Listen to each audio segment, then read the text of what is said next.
This is Things Police See, First-Hand Accounts, with your host, Steve Gould.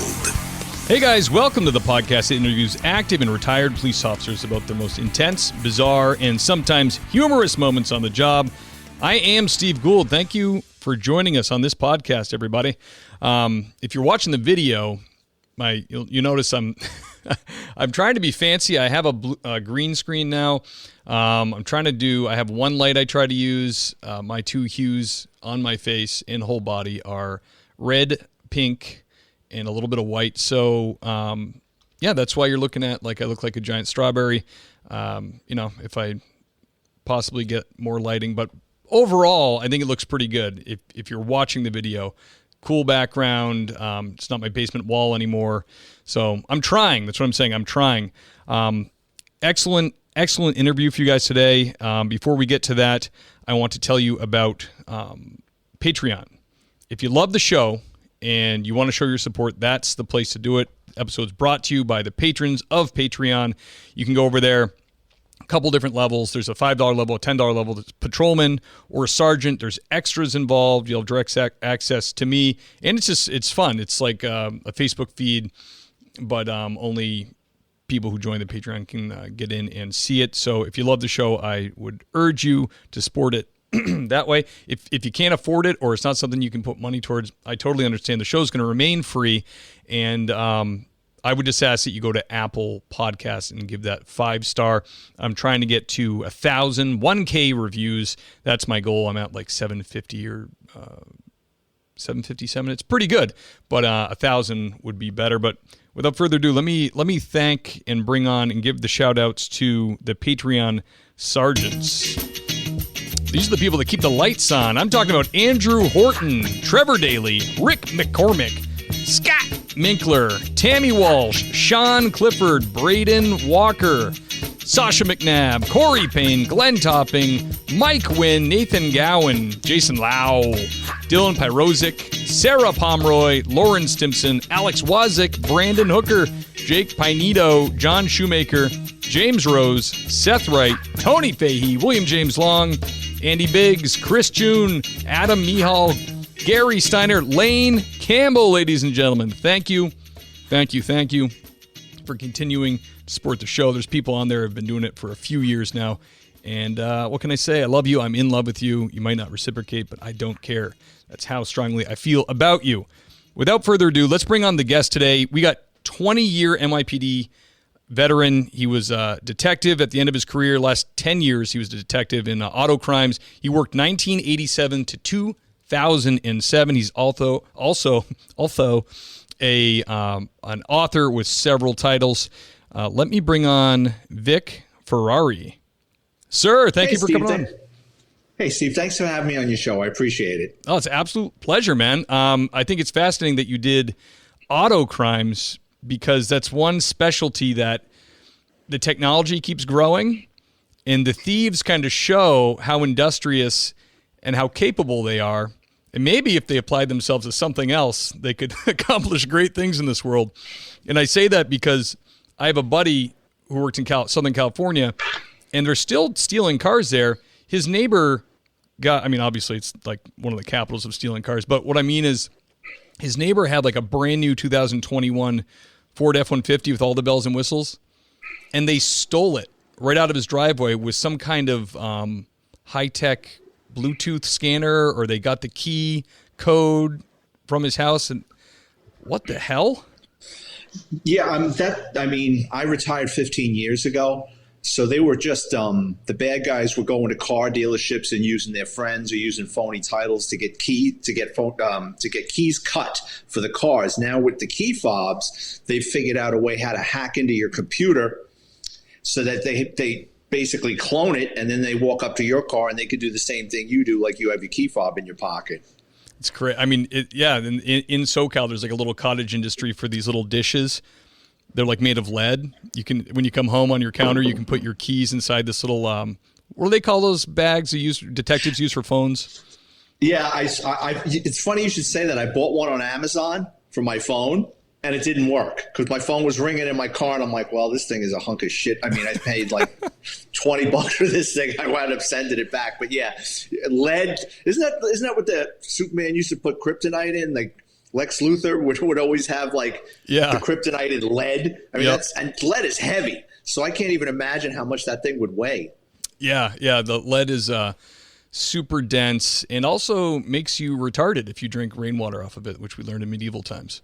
I had a friend who got lead poisoning. He got into a gunfight with a guy, and they exchanged gunfire, and he got grazed, and he got treated at the hospital and everything. Everything was fine. And a couple of days later, he came down with lead poisoning. They had him in the hospital running IVs through him. So he just got grazed, and somehow that lead spit on him, and yeah, he got lead poisoning. Wow. I've instructed with firearms for almost 15 years, and that's one thing they'll tell us. They're like, well, you could accumulate lead, and I think that's more of like the ammo now is so clean, so little lead exposure because they encapsulate the bullet in copper and all that. But I remember I had a class with a New York City armorer firearms guy, and that was like his gig. That's what he did. And he did it for like 30 years, got his lead tested, nothing, totally fine, somehow avoided any kind of contamination. Oh, where we shoot, the NYPD, there's an island by City Island, and they were shooting into mounds of dirt out there for decades. And back then, when we had the 38s, it was the wad cutter, so it's all lead. Yeah. And forget it. I mean, then the community started complaining, and the funny thing is, where the NYPD shoots, they used to there's an abandoned dump there too. So, I mean, the place is just like a cancer pit over there. Oh, I can only imagine. Yeah, it's totally changed now. There used to, like around here, a lot of rural departments would just go into the woods and have like, the front end loader from the dump build you a berm, But those days are over. They're not doing that. Vic, let me ask you, how excited are you that you're not on NYPD today? Oh, I couldn't do that job. When I retired 15 years ago, things were changing. The millennials were coming in. They were complaining all the time. Social media wasn't social media. Still had flip phones and Nextels. But it was people were starting to have devices to record you on traffic stops. And the world was changing, and I'm so glad I'm out. Like I said, I've been out almost 15 years. There would be no way with my mindset and what I know now. Now, maybe if I was 20 years old and I was brought up into this world, I could do it. But what I know now, there would be no way. Yeah, it seems unsustainable. Like when you see the news story about the NYPD cop that gets beat up, gets his ass kicked in a fight, and that guy is out 3 hours later with, cash bail. That to me is insane. You could do that to a police officer and New York would let you go. Well, so here's the thing with New York. New York has 5 boroughs. And when I was active, like the Bronx and Brooklyn was like Disney World for criminals. Like you could lock them up 100 times. It wasn't as bad as it is now. They get now 15 minutes later. But they would get probation oftentimes or 90 days at Rikers Island. Now, Queens and Manhattan and Staten Island, especially the Robert Morgenthau, who was a legend, Manhattan district attorney. In Manhattan, if you committed a crime and hurt somebody, especially a violent crime, you were going to jail. There was no ifs, ands, or buts about it. Yeah. Now there's a progressive guy in there, and it looks like it's the same as the Bronx and Brooklyn is. Yeah, it's really too bad. I mean, I remember I have visited my friend in Brooklyn. Last time I went there was probably like 2015. And it was nice. It was like, there was like it felt very safe. There was a lot of cool shops and coffees and craft beers everywhere and young people. And my buddy still lives there, and he said it's like, it sucks now. It's just it's eroding to the way it was like, in the 90s or whenever. When I was a kid growing up, it was like in the late 80s, early 90s, it was like if you go on the subway in New York City, you will get stabbed. Incredibly dangerous. And the city got all cleaned up, and now it's just kind of backsliding to the way it was. Well, what happened is, so the demographics changed. So New York was a dump when I first got hired. Then Giuliani came in and we cleaned it up.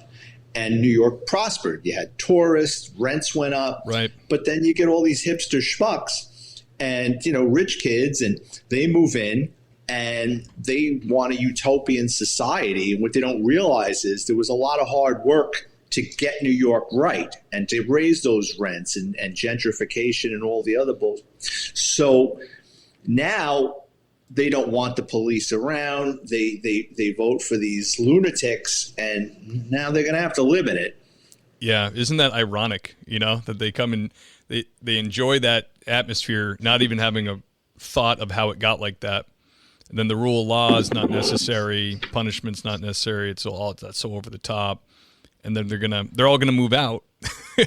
Yeah, it's all fun and games until you get stabbed by a homeless person. Yeah, exactly. And some of I hear people talking about it, and they're like, it used to, not that long ago, it was like there was some homeless characters in the neighborhood, and they were really dangerous or whatever. Now it's like, don't make eye contact, don't go near them. They are freely attacking. They want a fist fight. There's no ifs, ands, or buts. They're very bold.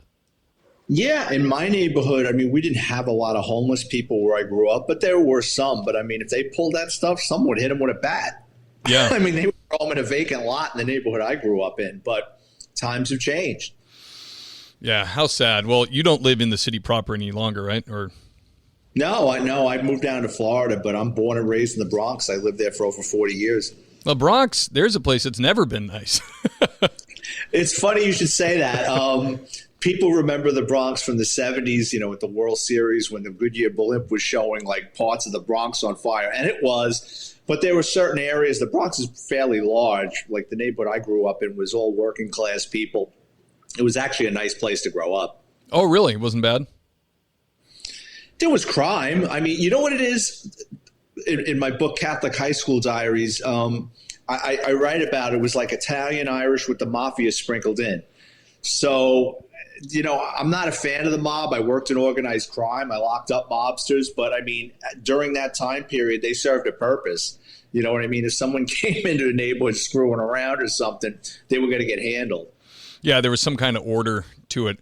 I've heard a lot of stories like that, too, where there was a certain amount of respect for families as well. If a dad really didn't want his son getting involved, the mob wouldn't necessarily just, keep trying to grab him. There was some respect to people in the neighborhood, established families, things like that. Well, the mob doesn't grab you per se unless you get involved with them and you owe something, or you get involved with a scam and you're making money with them and then you want to step off. Like my dad worked at a wholesale meat place that was owned by organized crime. And when I was 14 years old, I used to go to work with my dad from like the ages of like 11 to 14. I would go with him on Sundays in this wholesale meat packaging place.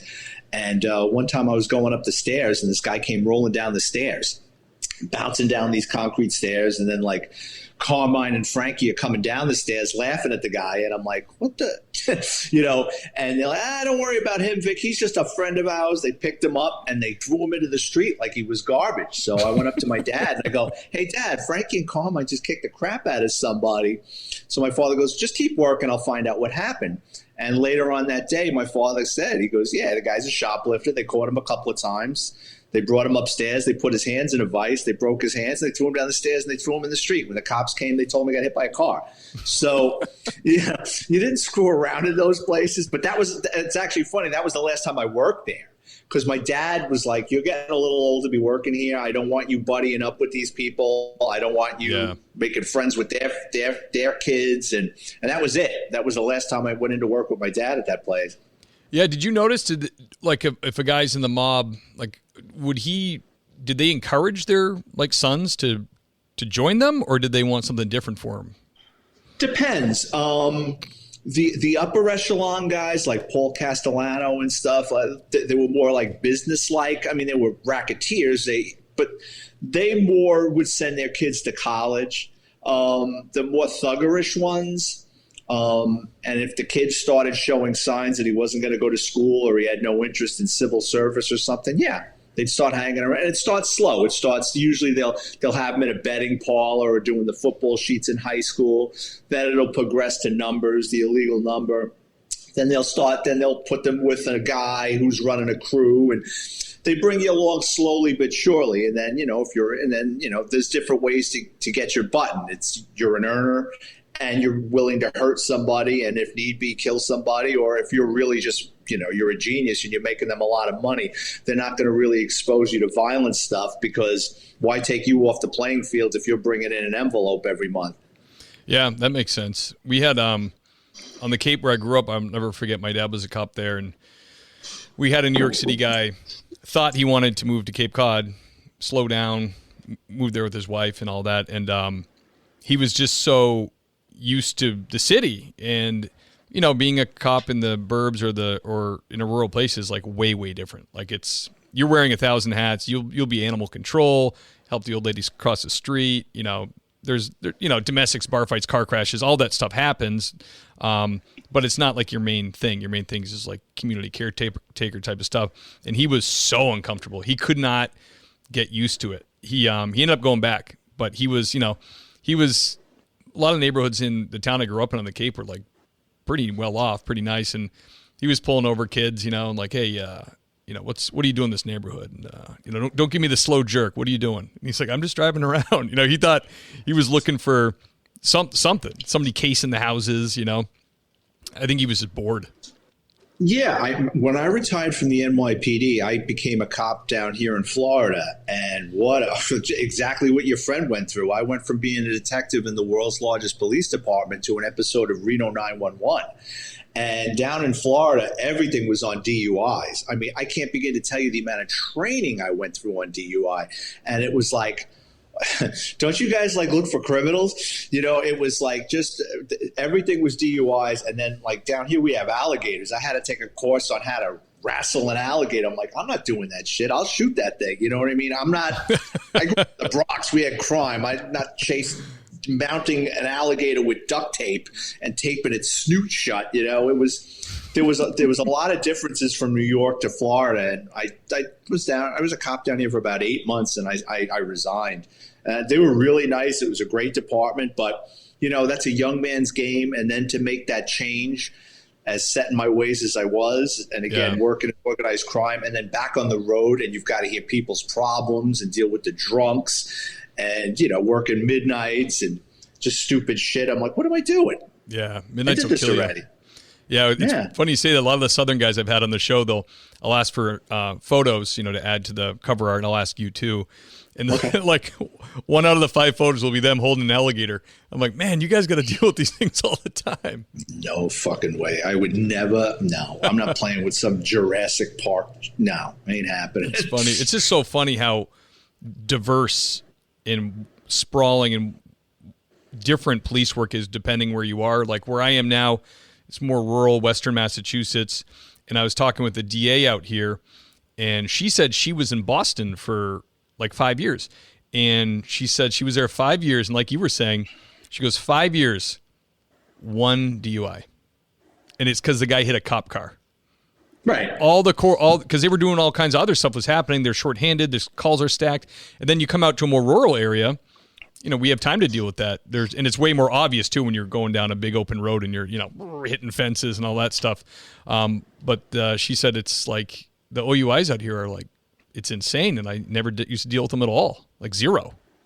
We would call cabs or lock their keys in the trunk or shove them in the bar and give the keys to the bartender. Like we didn't deal with that. I mean, yes, we did make DUI arrests, but there was no.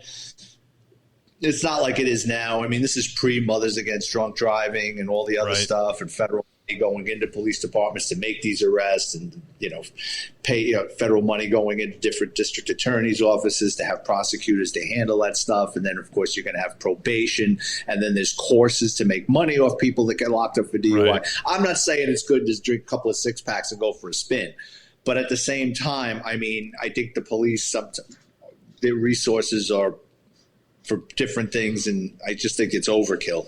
Yeah, I had a buddy who got an OUI up here, and he said, I beat it, though. I said, you beat it? How much did it cost? He's like, it was like $5,500. I'm like, you didn't beat anything, buddy. You paid $5,500. All right, Vic, can you tell us about the first hot call you responded to as a young officer? So when you're my first hot call, believe it or not, happened the day I graduated the police academy. So go down to Madison Square Garden with my parents. We take photos. I'm in my uniform. We go back up to the Bronx, and my parents didn't really have much money, and I was 21 years old. I'll never forget. My father gave me like 20 or 30 bucks. He goes, "Go get Chinese food and get the photos developed." I said, all right. So I get changed. I get into my civilian clothes. I had a 1987 Hyundai Excel. In my neighborhood, parking was terrible, so everybody used to double park their car. So I pull up in front of the photo mat. I leave my Hyundai double parked and running.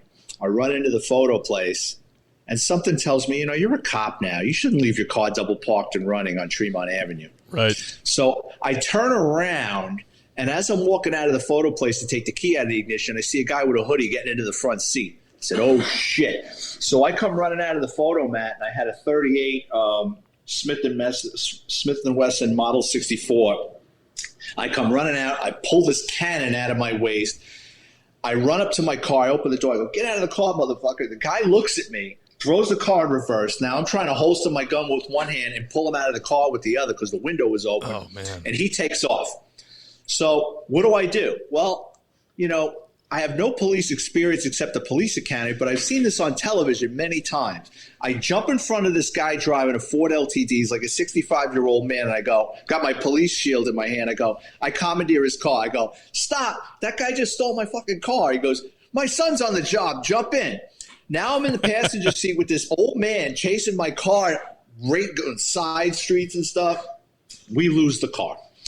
So I go back to the precinct. He drops me off. I walk inside. I explain to the desk officer what it is. He's laughing at me and throws a complaint report at me. He goes, well, you're on the job now. Fill it out. So I fill out the 61, which is a complaint report. I got my car stolen.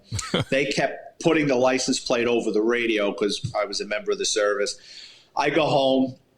I go home with the Chinese food. About 3 hours later, the phone rings at my parents' house. I pick it up. There's two cops on the phone. They go, we got your car. I said, oh, this is great. So I go down to the precinct, and I walk past the desk office. He goes, they're in there. And there's two cops filling out the paperwork and stuff. And the guy with the hood, he's got the hood down over his face, and he's handcuffed to a chair. So I run over, and I want to kick his ass. Like, I'm just – and they're like, no, don't. So I pull the hoodie off his head, and it was a guy I went to middle school with. No kidding. And I'm like, you look familiar. I go, you were sitting – and he goes, oh, yeah, how you doing? I says, how am I doing? I says, you stole my fucking car. And he goes, oh, I got a bit of a drug problem.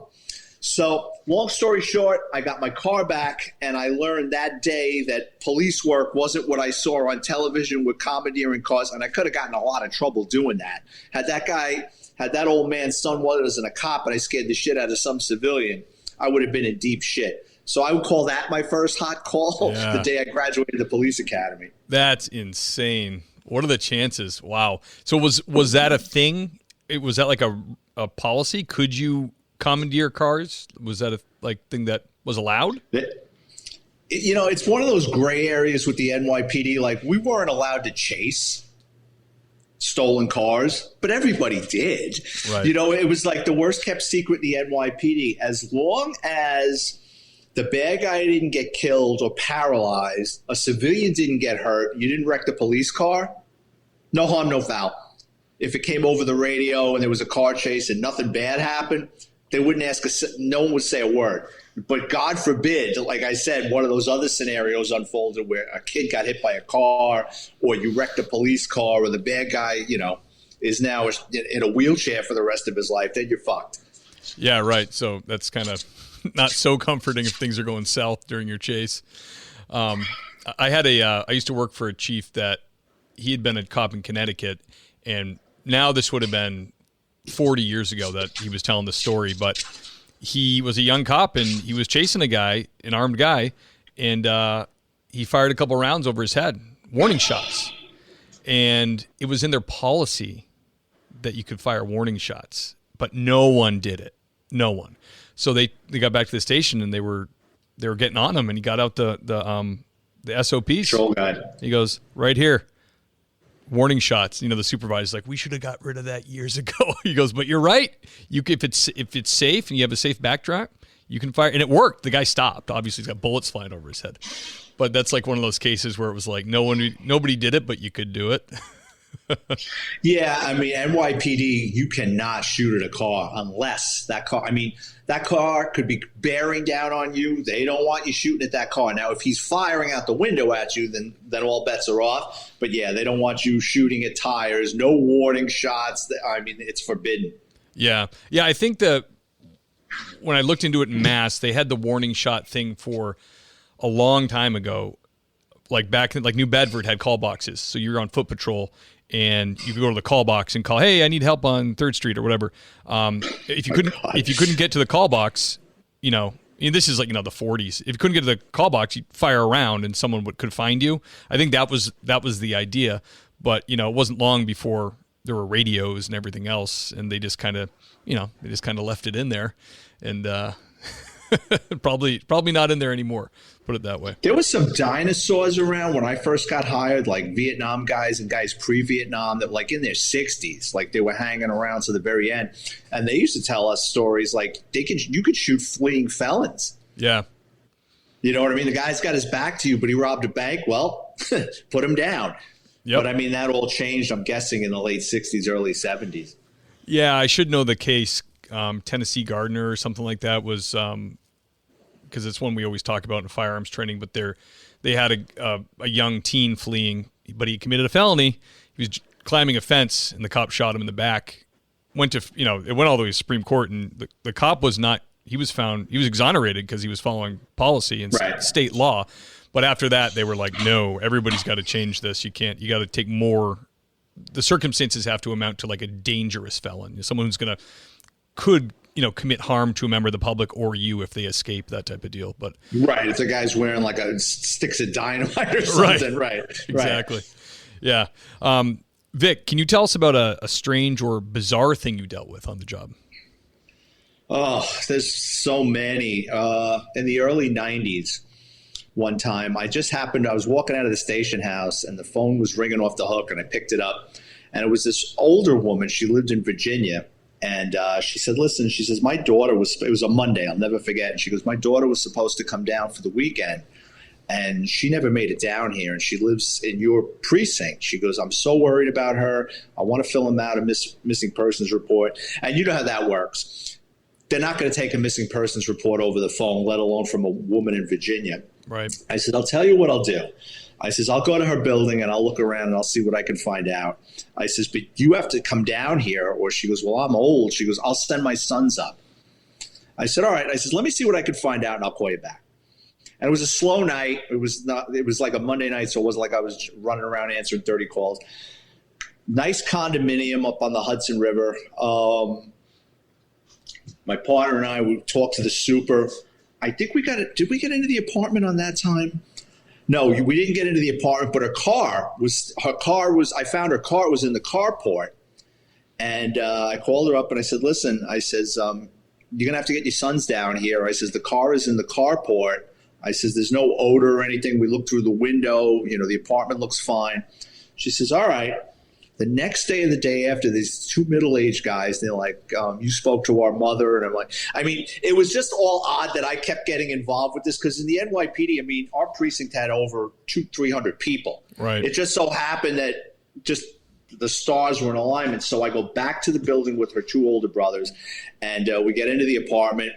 Answer machine is blinking off the hook. Like there's 15 red lights. Her mother's calling for her. Her job's calling for her. And she used to volunteer at a homeless shelter or something like that. They're calling up, like, looking for her. So, yeah, something's not right here. So the detectives get involved. They take it, they take a missing persons report.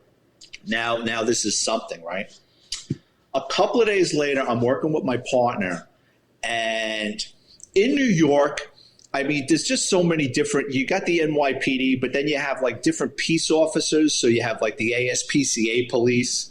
But, they stay in their lane. They go after people – they're not doing car stops, but they go after people that are abusing animals. And believe it or not, New York City Department of Sanitation has sanitation police. Really? And what the sanitation police do is They hang out at like dumping spots because in New York, if you got a vacant lot, within 15 minutes, someone's dumping a refrigerator in there and tires and chopped cars and shit.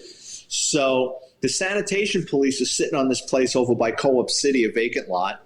And here's a guy with a pickup truck, and he's dumping a 55-gallon drum.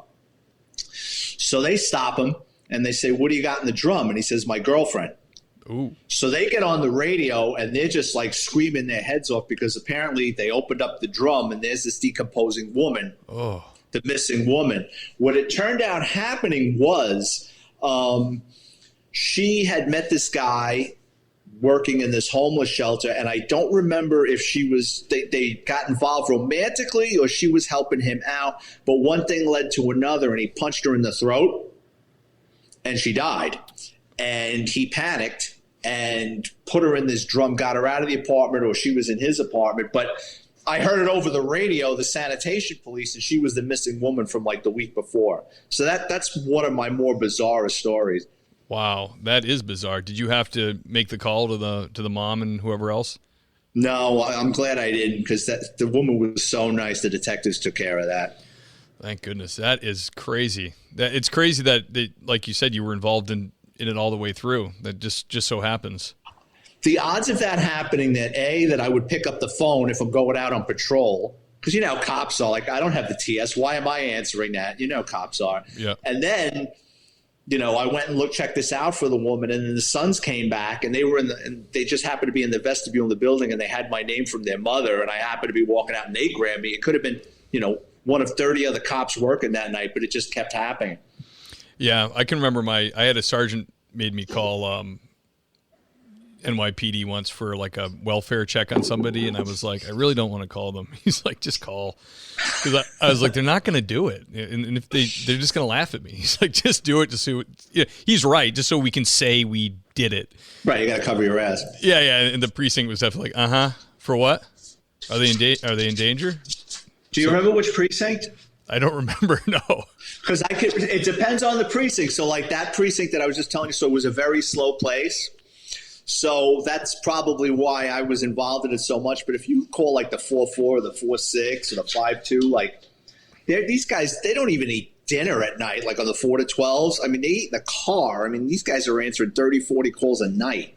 Yeah, I hear that about the cities, especially now. You're getting out a roll call, or during roll call, there's 30 calls stacked for your sector. Yes. And you just start picking at them, pick them off, and then the midnight guys come in and they pick up the stack that you didn't get to, and it just goes on and on. Well, if it goes into backlog, I forget now, like if it's over 30 calls or 20 calls, then the patrol supervisor has to write a 49, which is a detailed report, and that gets forwarded to the borough. And then the commanding officer asks him about that. The New York has gotten so repetitive with paperwork. I killed more trees than Paul Bunyan with that bullshit. They just kept inventing more forms and more stuff to cover their ass. I heard, and you could probably confirm this for me or not, but I heard they had like on their oversight board for like discipline, there's like a civilian now involved in the hearing or something like that. Always has been. No, it's always been that way because it's called Civilian Complaint Review Board. Okay. So if you get what's called a CCRB, and it's you do have some cops involved in it, but it's mostly civilian. Really? That's interesting. It's a kangaroo court because they go by preponderance of the evidence. It's called the trial room. And if you go, most cops take a plea. You know what I mean? And cops take these pleas to like ridiculous things like 30 days, loss of 30 vacation days, and they put you on a year of disciplinary probation. So the police commissioner could wake up in a bad mood at the end of your probationary period and fire you. So most cops, they don't, in the trial room, they'll fire you right off the bat. So most cops take these ridiculous pleas. It's like going to federal court. I mean, when it's time to go to jail, it's time to go to jail. Wow. And you guys still do, there's like plenty of foot patrols going on there too, right? You know, I don't know what's going on there now. In the early 90s, they came up with this ridiculous concept of CPOP, community police on patrol. And every every empty suit and dead wood ran to that because they could hide on a foot post and not have to answer calls, and then make all these connections and hide in the back of a bodega, hide in the back of a barber shop. Sure. In my precinct, at least, in C-Pop, it was like a Seinfeld episode. It was an episode about nothing. Yeah. And eventually they realized, they caught on with that and started dumping them back on patrol. Yeah, that I could see that. That makes sense. Who doesn't like having a cop hang around your shop anyways? Give them some food. You want them to hang out longer. And the NYPD does these things. So, like, you're not allowed to get a free cup of coffee, no discounted meals. I mean, does it happen? Yeah, of course it happens. But if they catch you, you're going to get thumped. But then they want you, they want you to buddy up with the community so the community will talk to you. But then at the same time, they want their parking summonses. So if you've got a foot post in a busy shopping district, you have to get your parking summonses.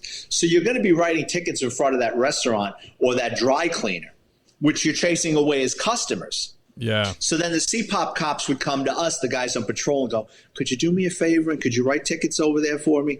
You know what I mean? So I don't want to be the bad guy. Right. I don't want to be the bad guy while they're getting fed, Good gig if you can get it. I got offered that. I wanted no fucking part of it. When I first became a cop, we were going through the obstacle course or whatever they do at the state, the first step of getting into police academy. And there was an NYPD cop there who was transferring to Mass. And he said he, like, day one out of academy, he was almost day one. He was, and this was early 2000s or 2006 maybe. He was on foot patrol. He had a gas mask he had to carry with him. And he said they'd take all the reports by hand in the neighborhood, and then they'd have to go back later and type them up and stuff. So I don't know. He said he had a partner, someone he walked around with, but it sounded kind of strange for New York, No. Well, what you do is you carry a bunch of reports. I mean, the most of the time, the most three reports you're going to use is a 61, which can be for anything. It's a complaint report, be it a barking dog or an armed robbery, an accident report in case you got a car accident, or an aided card. An aided card is usually someone has a heart attack, something medical. So, I mean, there's other forms to carry now, but what you do is you take reports, you shove them in your memo book, and then at the end of your tour, or if you go into the precinct on your meal hour, you go into the 124 room where they usually have 2 or 3 secretaries and just dump them off, and they type them up, and now everything's electronic. Right. But that's another funny story. When I was a detective in auto crime, one day my old partner, who was now a lieutenant at One Police Plaza, shows up, and I go, "What are you doing here?" He goes, "Oh, I'm doing a survey of your office." I said, I go, "For what?" He goes, "We're going to put in new computers here." He says, "So now your reports are going to be on computer and they can check at One Police Plaza." I go, "No." I says, get those fucking things out of here. I says, "Listen," I says, "I'm retiring in 2007. The day after I retire, put the computer system." He goes, "Oh, you don't want them?" I said, "No." I says, "Give it to somebody else." So my lieutenant came into the room and he was like, "What's going on?" I says, they want to put that LAN system in here, computers." He goes, "Oh, shit." I go, "No, don't worry." I squashed it. I said, "My old partner, I was the best man at his wedding." I go, "He's going to put us under the stack. They'll Bottom of the list. They're going to put it in Vice next door. We're not getting this until I get out." That's awesome. Thank goodness for the hookup. Just have to be the right place at the right time. Vic, can you tell us about your most intense or terrifying call you dealt with on the job? I've had plenty. One time it was early in the week, like a Monday or Tuesday night. Comes over. It was rainy. It was slow. It's about this time of year, October. Comes over as a domestic. So one car picks up the call, and then another car, because it was slow, picks up the call. And then Central says, "I'm getting multiple calls on this." So now something's up. So we threw our hat in the ring, and my partner and I started heading over. So what happens is, it was 3-story garden apartments. The first car on the scene, they get out of the car and they hear screaming coming out the window. To this day, I have no idea why they did it. Instead of going around to the front of the building, they climbed the fire escape in the rain. Young guys, we were all in our 20s. They go up the fire escape. When they go up on the second or third floor fire escape. They look in the window. There's a woman on the floor. There's a guy kneeling over her with a carving knife, and he's basically decapitating her. Oh. So they start pounding on the glass, stop. And then they get over the radio, and now they're screaming into the radio. So now it's in the NYPD, when they call a 13 or 85, it's like the fucking cavalry. You've never seen anything like it before in your life, because guys from other precincts are coming, specialized units are coming. We pull up to the front of the building, and we hear shots go off. We hear about 6 or 7 shots go off. So my partner and I and another 2 cops, we're running up the stairs, and this 13, 14-year-old boy comes running down the stairs, and he goes, he's killing my mother, he's killing my mother.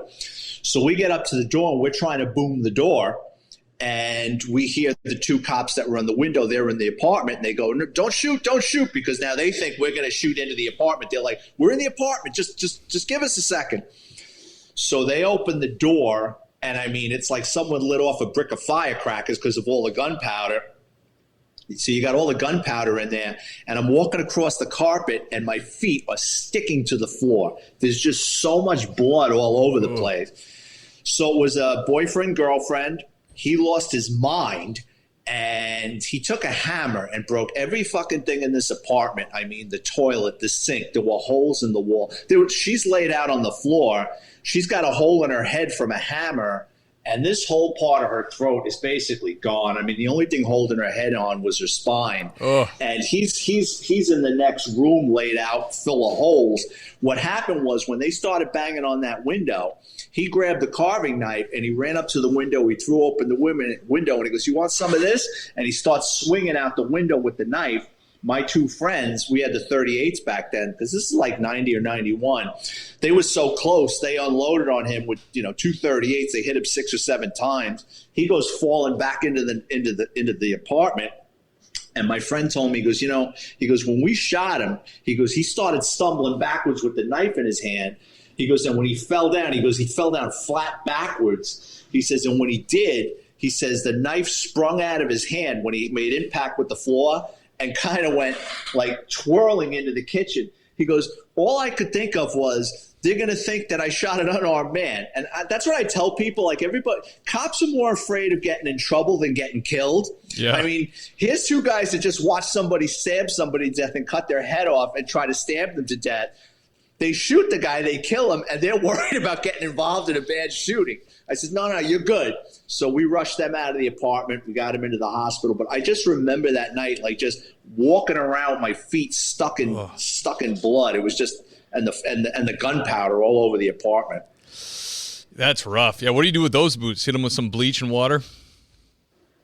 I don't even know if I use bleach. It's so friggin'. I didn't wear boots. I used to wear I used to get in trouble all the time. I used to wear white socks and like referee shoes, or black what was those black Reeboks I used to wear all the time, so you could run. You can't run in shoes or patent leather. Yeah, that's smart. Yeah, like a law enforcement cheetah. I used to be able to run. Now I'm old. That's insane. And were there kids involved? You said or they were just dating? They were dating. They lived together. I don't think the boy that ran out of the apartment, I think that wasn't his father. I think it was just a domestic situation. They were living. I think the 3 of them were in the apartment. The boy is lucky to get out with his life. But yeah, I've had a couple of those, like walked into a homicide, like right after it happened or right as it was happening. That's nuts. Vic, you were on during 9/11? Yeah. Were you on duty? Yeah, I was. What saved my life was I had court that day. So I had locked up this guy for changing VIN numbers on a couple of stolen cars, and he was in jail in Manhattan, and we were going to spring him. We were going to use him as a snitch or a confidential informant because he knew about some guy that worked in Department of Motor Vehicles up in Harlem that was pumping out driver's licenses. So we were going to have a proffer hearing that morning. And I got to work my office was in the Bronx. I got to work at 7 a.m. My sergeant and I were supposed to go down to Manhattan Criminal Court, which is like literally 5 blocks from the Trade Center. I come in at 7. My sergeant's nowhere to be found. Now it's going on 8:30. He comes breezing into the office. I go, John, what the fuck? I go, we got to get down to Manhattan. It's going to take us an hour to get down there and find parking. He goes, yeah. The first plane hits, and our office was on the second floor of a housing precinct. So one of the housing cops runs upstairs and goes, "Put on the news." He goes, "A plane just hit the Trade Center." So we put on the news, and I mean, you got 3 major airports in New York City, not even including smaller ones like Teterboro. So we thought maybe, some private pilot flying a Cessna had a heart attack and hit the side of the building. Right, that's what you would think. That's what we thought. And then here comes the second plane we watched live on TV. We're like, oh, shit, this is terrorism. So the call came from Police Plaza. Everybody get into uniform and stand by.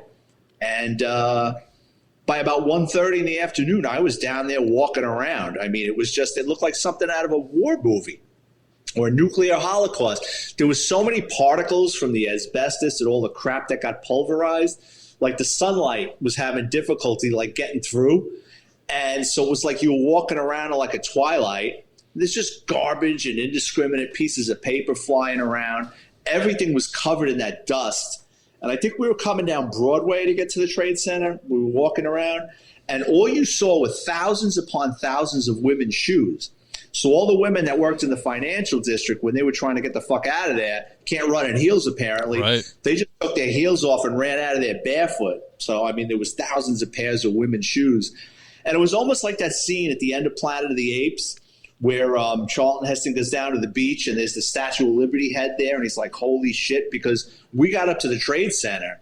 I mean, you had the facade, that metal, looked like an erector set facade just kind of shoved into the concrete. And we're like, what the fuck is that? And we're like, oh shit, that's the facade of the Trade Center. Wow. And it was just a massive pile of rubble.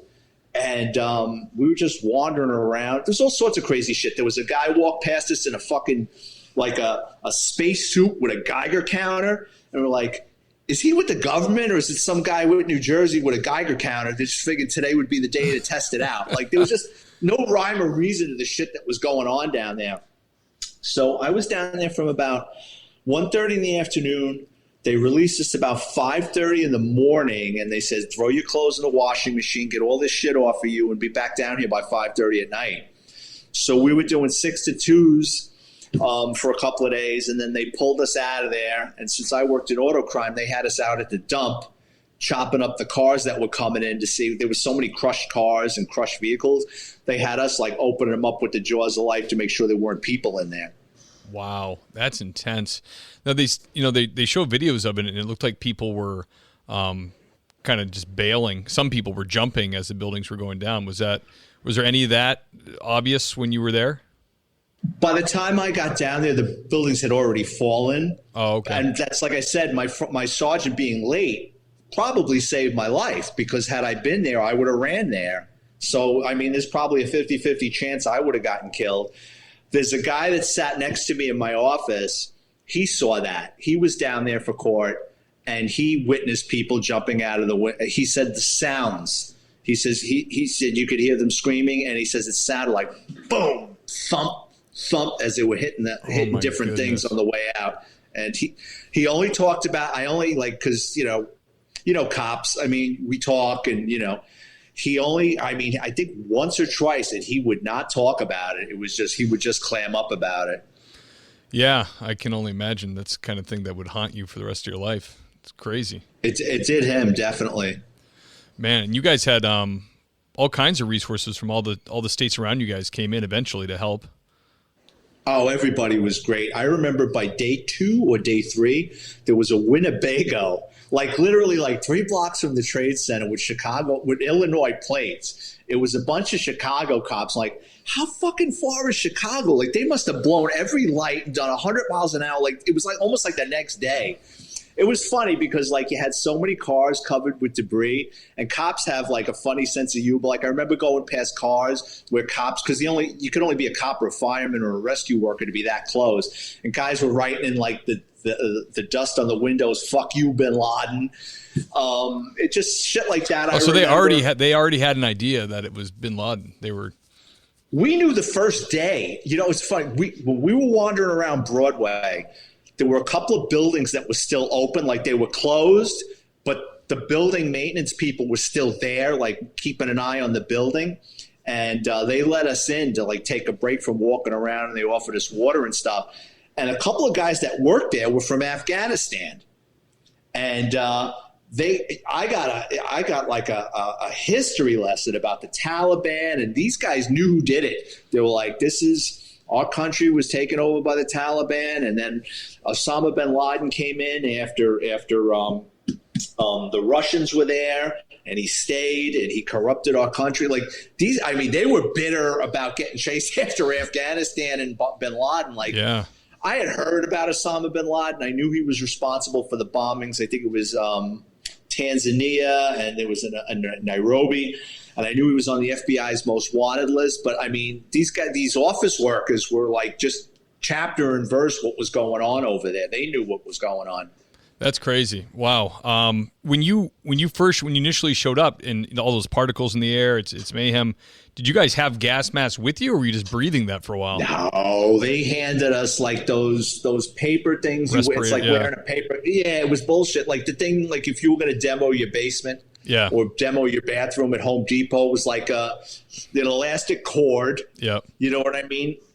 But it was the guys I work with. They were pulling that down and smoking cigarettes. Like early on, I knew that this was bad. Even after what's her name? Christy Todd Whitman. She used to be the governor of New Jersey, and then she was Environmental Protection Agency czar or whatever. She's like, no, the air and water is safe down here. I'm like, I don't fucking think so. So I used to wear a mask down there as much as I could. The masks came later, but the first couple of days we were on those paper masks. We were on our own. Yeah, that's the first thing I would think of if you're down there is like, there is asbestos in the air, and this is not good. Oh, definitely. Well, you look good. I mean, so you made it through. You must have good nose. I go for cancer screening every year. They send us. I know a lot of guys that died of cancer, bizarre cancers. Once a year, I go. They send me to a clinic down here in Florida, New York. It would probably be like one of the major hospitals, and the blood, urine, chest X-ray. You ask you a bunch of questions and do complete blood workup and an EKG and everything, but. So far, so good. You'd probably imagine at this point you're probably pretty good. I mean, who knows?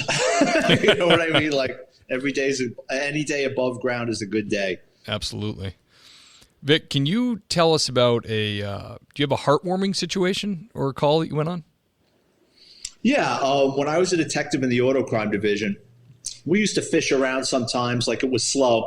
We'd recover stolen vehicles from 24-hour parking lots. So in New York, you got all these lots because parking is terrible there.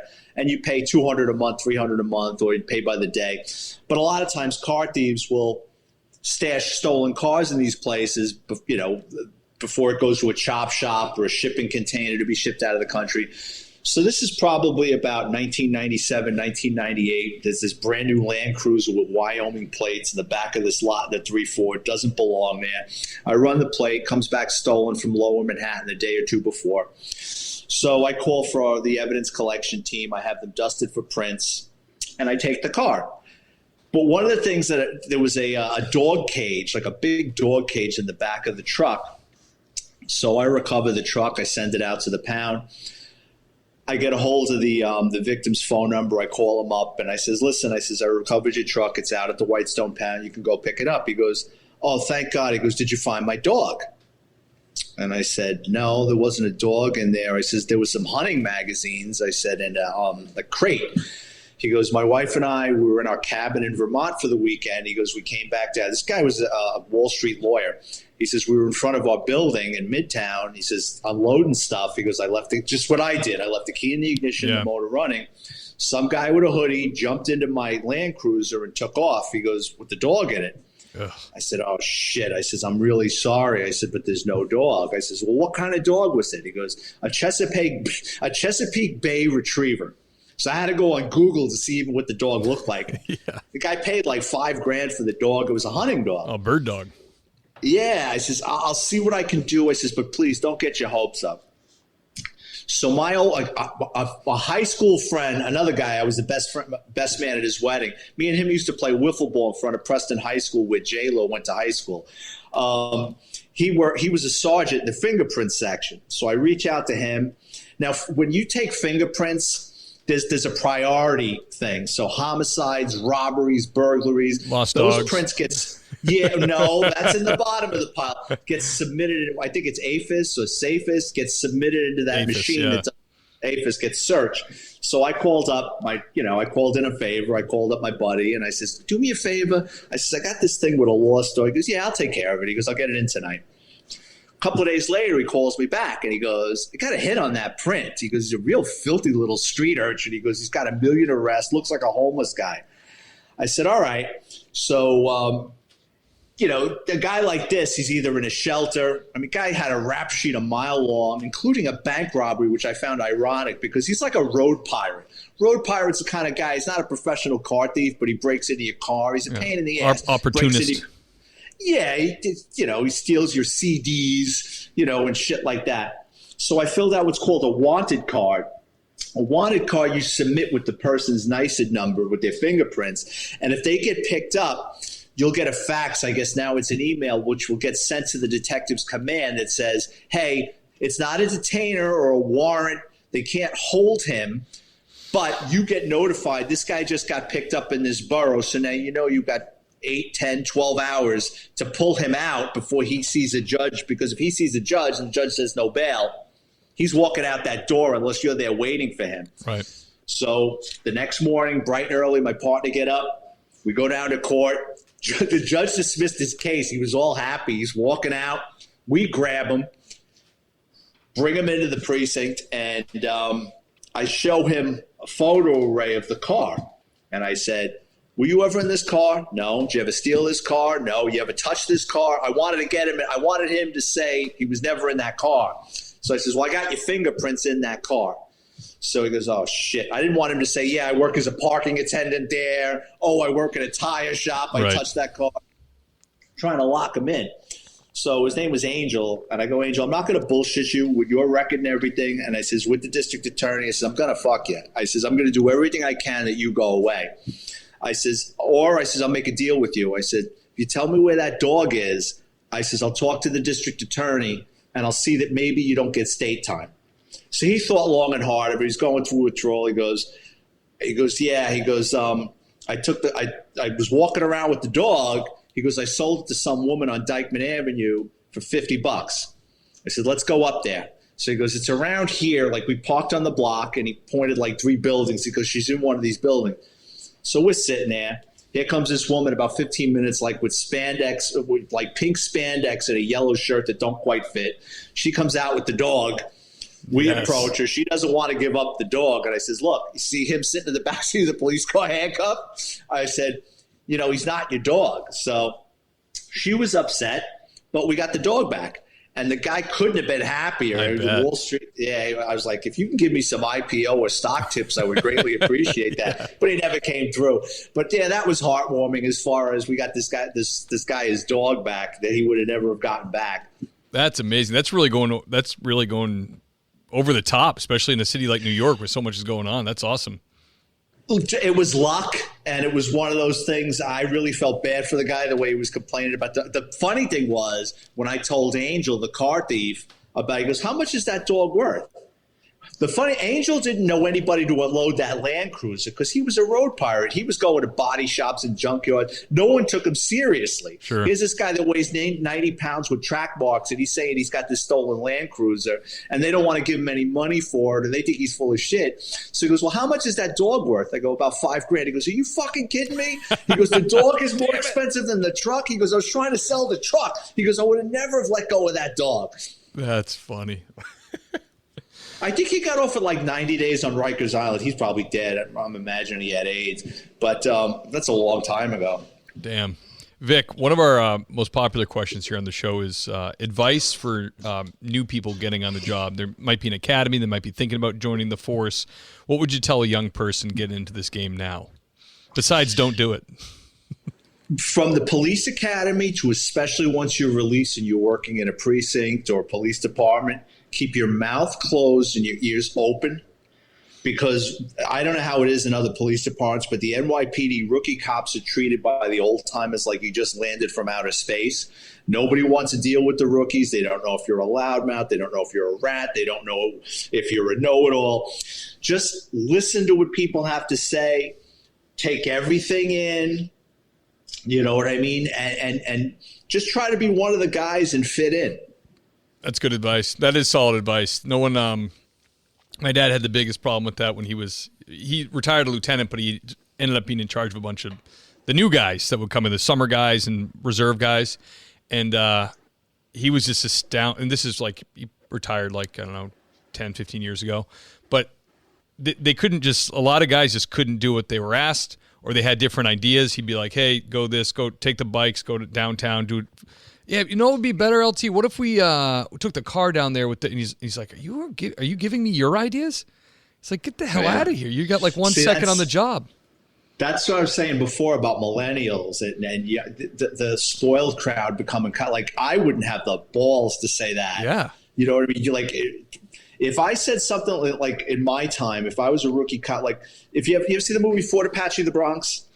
No, but I had Ralph Friedman on the show. Oh, okay. All right. Yeah. Ralph, I don't know him personally because he was before me. Ralph worked in Fort Apache, but they filmed that movie in the 4-2 precinct, which was mine. That was called Little House on the Prairie because it was all burned out. And if just like you said, if your dad was a lieutenant and the lieutenant told me, hey, you do this, do that, and I turned around and gave him my opinion or something, like I would be on a foot post in front of abandoned buildings for fucking forever. So yeah, rookies, it was like you didn't have a say and you didn't have the balls to say something like that. And the ones that did were quickly weeded out.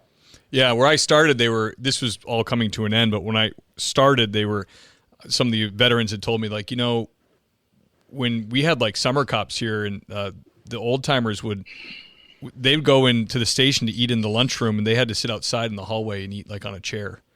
You know, it was like they didn't even want them hearing their conversations. It's funny you should say that because every NYPD precinct in the basement has a lunchroom. And it's usually guys from the club. Someone donates a couch with fucking cigarette burns in it. The microwave smells like burnt popcorn. It's just god awful. This guy's sleeping and farting in that same couch for decades. And that's like where the old timers hang out. And like, we weren't shunned from going in there, but you didn't walk in there. Like, I remember my first precinct, the old timers, and these were like Vietnam guys. For whatever fucking reason, anytime I walked into that lunchroom, they were watching Bonanza. I hate that fucking show to this day. Yeah. And like, you wouldn't think to go, hey, the World Series on, I'm going to put that on. You would get a kick in your ass. You know what I mean? It was like, they didn't put up with that shit, especially those Vietnam guys, man. They were a different breed of cat. Absolutely. Vic, tell us about your authorship here. How many books have you written? I got into writing about 6 years ago. I've written 6 books, 4 of which are NYPD themed. There's no beginning, middle, or end. All of my books are just chapters with a subject. And I just, tell stories of interesting criminals, different arrests I made, EDPs, emotionally disturbed people, embarrassing moments in my NYPD career. All my books are $10 paperback. They're about 240 pages long. They're $2.99 ebook download. And then I wrote 2 other books, Confessions of a Catholic High School Graduate, which details me growing up in the Bronx and being a little son of a bitch until I turned my life around, and Dickheads and Debauchery and Other Ingenious Ways to Die. That's basically things that people do that I've seen in my NYPD career, that ridiculous things that shorten their life expectancy. Yeah, I love the artwork too. Is this the same person do all this art? Yes. For new authors out there, people do judge a book by its cover. I found this company in Canada. It's called ebook.launch.com. It's an a la carte service. So for $500, you give them the title and you tell them what you want on the cover, and they'll design it for you. And they do the front cover for your ebook download, and they also do a full book jacket, the front and back of a book cover for a paperback. That's awesome. And like we were talking before the interview started about Vic Ferrari, it's great. It says, author Vic Ferrari is a retired New York City Police Department detective with the hamstrings of a 20-year-old. That right there makes me want to read your books. That's smart doing that. Yeah, I always try to put something in the description about the author that's something ridiculous but true. Yeah. And I told you I was getting a massage, and the woman said this a couple of years ago. She goes, for a 50-year-old man, you've got the hamstrings of a 20-year-old. I said, that's gold. I'm going to use it. Can I quote you on that? That's awesome. Vic, thank you so much for coming on the show, brother. Great stories. Thank you, Steve. I really appreciate it. And I'll put the link to your books in the show notes, and also be on the website. Is there any place else people can get at you, Instagram or email, anything like that? Yeah, you can follow me on Instagram and Twitter. It's at VicFerrari50. I have a Facebook page, but I have no idea what the address is. It's just a picture of me in uniform from like 25 years ago. And like I said, all my paperbacks are $10. They make great $10 Christmas gifts. Anybody that's interested in police work, or you got family members that like that stuff, it's a great stocking stuffer. Awesome, perfect. I'll link those accounts also in the show notes. Thank you, brother, for coming on. Awesome time. Thank you, Steve. I appreciate it. Hey, guys, that was episode 119. The great Vic Ferrari.